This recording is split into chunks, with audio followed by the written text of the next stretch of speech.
Earlier this week, we formally handed over the G20 presidency for 2026 to the United States, observing the appropriate diplomatic protocols.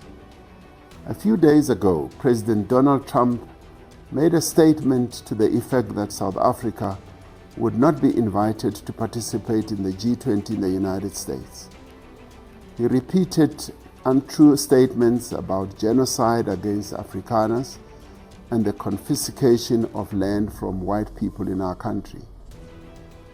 We must make it clear that South Africa is one of the founding members of the G20, and South Africa is therefore a member of the G20 in its own name and right.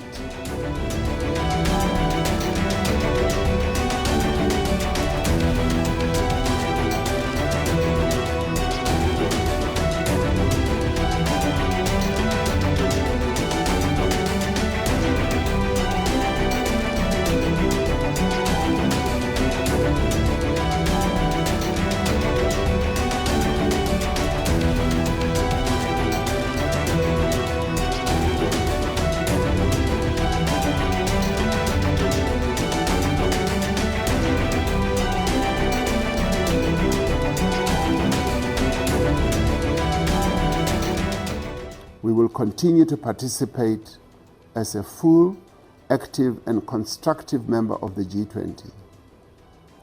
Despite the challenges and misunderstandings that have arisen between South Africa and the United States, South Africa remains a firm and an unwavering friend of the American people.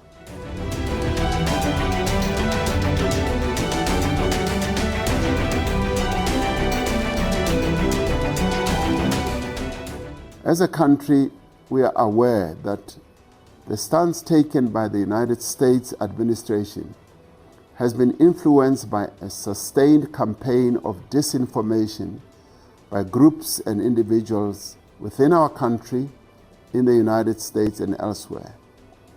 These people who are spreading disinformation are endangering and undermining South Africa's national interests, destroying South African jobs, and weakening our country's relations with one of our most important partners.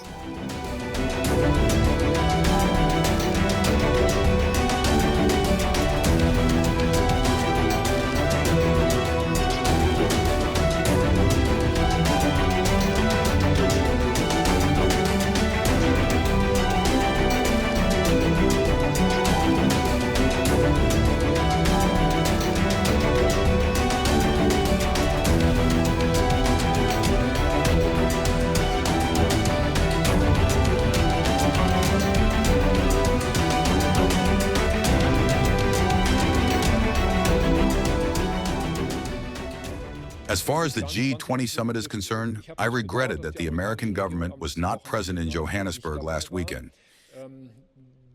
The American government is needlessly relinquishing influence, including influence in a part of the world that is becoming increasingly important. And I will try in my discussions and meetings with the American president